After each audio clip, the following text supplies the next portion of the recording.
What is up, guys? Welcome back to the Geeky Gaming Corner. If you haven't already, hit that subscribe button, and if you've already hit that subscribe button, thank you very much. Now sit back, relax, and enjoy the video.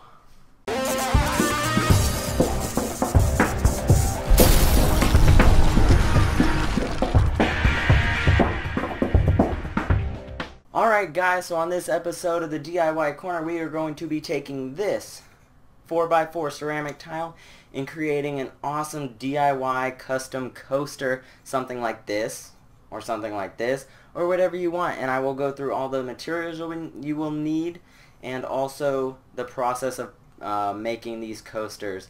So guys, sit back, relax, and let's get into the supplies you need. Alright guys, so here's the supplies you're going to need for this nice little DIY project. Alright, so first off, you're going to need ceramic tiles. Now you can pick these up at any local hardware store, and they're relatively cheap, which is always a good thing. Alright, so the next supply you will need is going to be Mod Podge, and it comes in several different finishes such as matte, glossy, and satin. You can go with any finish you'd like. It just depends on how you want the final product to be. I personally went with matte. Next, you're going to need some felt to put on the bottom of those coasters so that they don't scratch up your tabletop or anything like that, and it comes in various shapes and sizes and different colors and all that, and you can pick it up at any local hobby shop such as Hobby Lobby, Michael's, anything like that, and it's also relatively cheap. Next, you're going to need some kind of picture. I am personally using my Skyrim map because I have no other use for it, but you can use anything from comic books, old pictures, places you've been, anything like that, as long as it's on some kind of paper. Then of course you're going to need some scissors to cut out your image to the size of your tile. And last but not least guys, you're going to need some kind of varnish or clear coat, anything to seal it in so that liquid does not get into it and ruin it. So this is all the supplies you need to create these awesome one-of-a-kind DIY coasters. It's super easy, and I'm going to show you now how to actually apply the pictures and seal it and all that. Alright guys, let's get into it. As you can see, we have all our materials. You will need a little sponge brush, a paper plate to put your Mod Podge on. As you can see here, we've got the matte finish.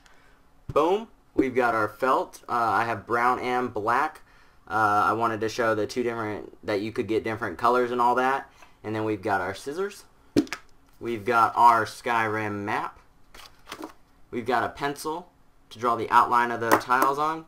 And then we've got our tiles, guys. Yes! So let's get into it. First thing you want to do is get the image the same size as the tile. And how we're going to do this is we're going to place the tile onto the actual image you want. I chose the compass rose because I absolutely love the design of the compass rose. And then you're going to want to trace out the tile on the actual image itself. And that will create the perfect square that we're going to cut out. And then you just go to town and cut away and try and stay as close to that line as possible. If it goes over a little bit, that's fine. If it goes under a little bit, that's fine as well. Just try and stay as close to it as possible.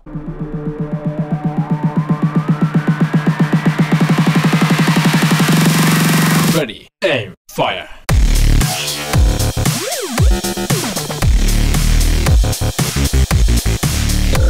Now that we've finished cutting out the image, you want to erase all of the extra lines that have been left over on the edges and all that, just to make the image more crisp. So now it's time for the fun and messy part of this DIY project. What you're gonna want to take your Mod Podge and pour it onto a paper plate, or you can dip your paintbrush in the actual bottle of Mod Podge. It's completely up to you. I chose to do the paper plate. Then you're gonna want to get a nice big glop of it and just spread it all over the top of that tile. You want to get a pretty decent amount. You don't want way too much, but you don't want too little as well. So a nice hefty amount. And then you're gonna want to put it on the back of the image. This will help it stick a little bit better since this is thicker paper. You don't have to do this with all papers, but it's always a good idea to do this just to help it stick a little bit better.